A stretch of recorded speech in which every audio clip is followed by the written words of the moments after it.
Sometimes your life won't turn out how you planned it. It turns out how you work for it. How you wake up and you chase that dream every single morning. It's what you give your time and your energy to that takes you to the next level. Nobody wants to hack into their habitual nature and build new habits that are going to give you the future that you seek after. Dream big, start small. You gotta dream big, start small, act now. Dream big, start small, act now. Stop waiting for the temperature to change. Stop waiting for your feelings to be in check. Stop waiting for everything to line up. It's never gonna line up. It's never gonna be perfect. You just gotta jump. You just have to jump. If not now, then when? There are no shortcuts. Getting better isn't a hack or a trick or a one change that you need to make. Getting better is a campaign. It's a campaign of discipline. It's a campaign of hard work and dedication. Watch what's happening. Don't be casual now about gathering information that can be useful to you. Casualness leads to casualties. Whether it's on the highway, the freeway, or whether it's in life. I want you to have that same procedure. Gather knowledge. Don't be lazy in learning. It's too important to your future. Don't be lazy in gathering information. I'm telling you, never cease your quest for knowledge. Never cease your quest for learning. Because the next idea may multiply the value of your life by 2, by 3, by 5, by 10. But you've got to choose. You've got to decide. You've got to believe that you can do it. But once you believe that you can see things in any way that you need to reach your goals, your life will change forever. Because you'll actually reach your goals. So I say that your life is worth finding what it is that you're supposed to do. And I'm not saying quit your job. I'm saying find it and do just a little bit of it. When I wanted to become involved in speaking, I started just learning quotes, listening to other people's tapes, going to seminars, going to workshops, asking other people to help me. Just start working at it just a little bit, but do find out what your work is and hold on to it and don't let your dream go. Don't let it go. Unless you've made some major mistakes in life, you haven't started living yet. Come on, man, get yourself together. You can handle this, you just haven't figured it out yet. It's all right, this is your training period. This is the tuition you have to pay for what you don't know. Stop saying, I can do this. I can make this happen. Stay focused and execute. Success is a marathon of consistency walked out one day at a time. Allocate every second, every minute of your day to your dream. If you actually want something, you can have it. Now the question then would be, well, what do you mean by actually want? And the answer is that you reorient your life in every possible way to make the probability that that will occur as certain as possible. If you're willing to burn your bridges behind you and say once and for all, this is it, this is what I will do and I will never retreat, I'll never go back, then you have the sort of desire that can only end in success.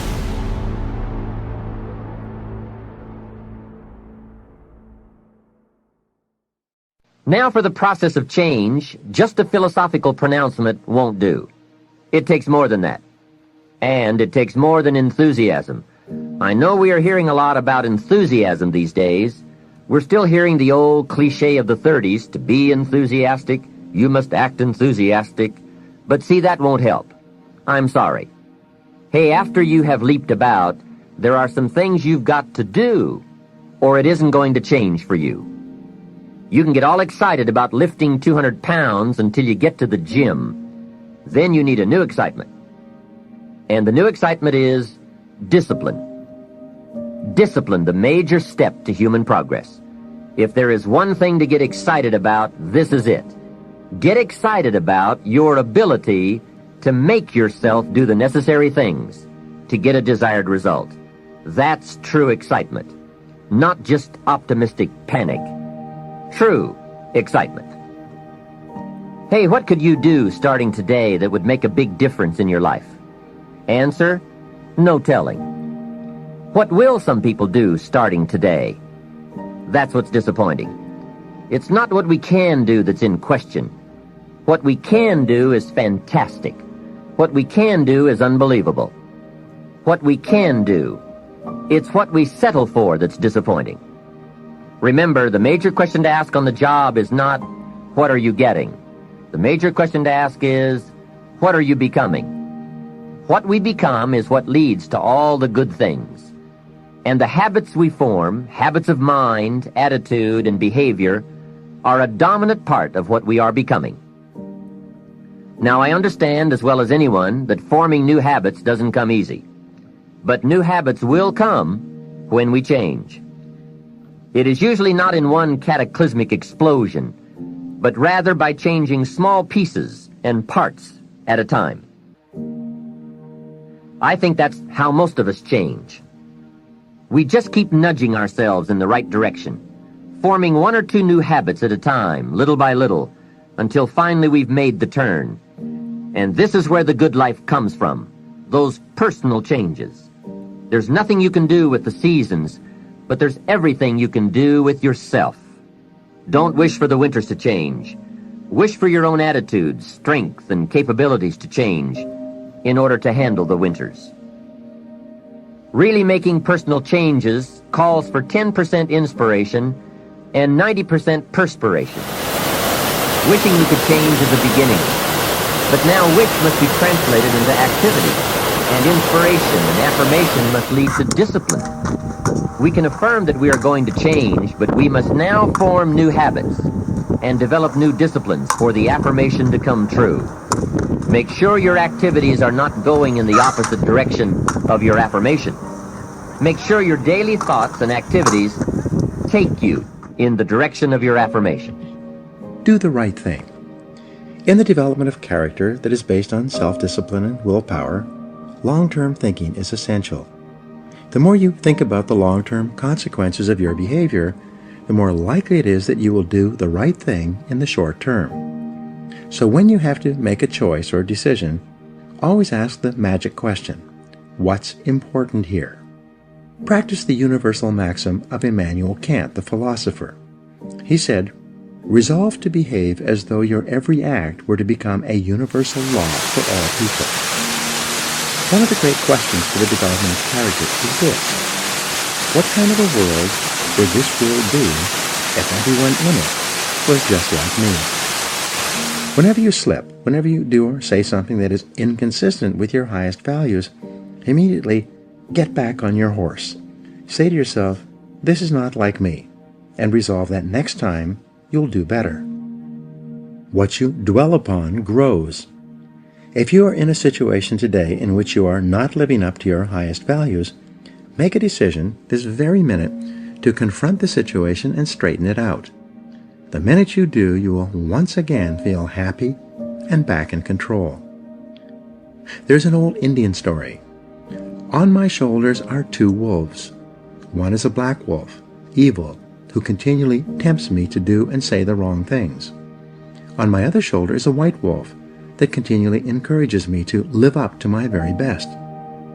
A listener asked the old man, which of these wolves has the greatest power over you? The old man replied, the one I feed. By the law of concentration, whatever you dwell upon grows and increases in your life. When you think and talk about the virtues and values that you most admire and respect, you therefore program those values deeper and deeper into your subconscious until they begin to operate automatically in every situation.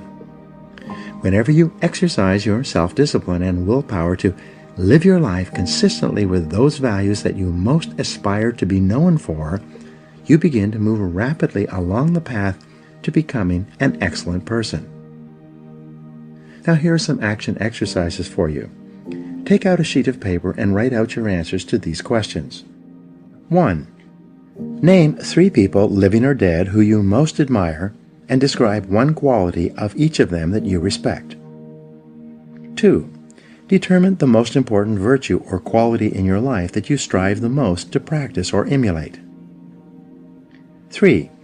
Identify those situations in which you feel the most confident, in which you feel like the very best person you could possibly be.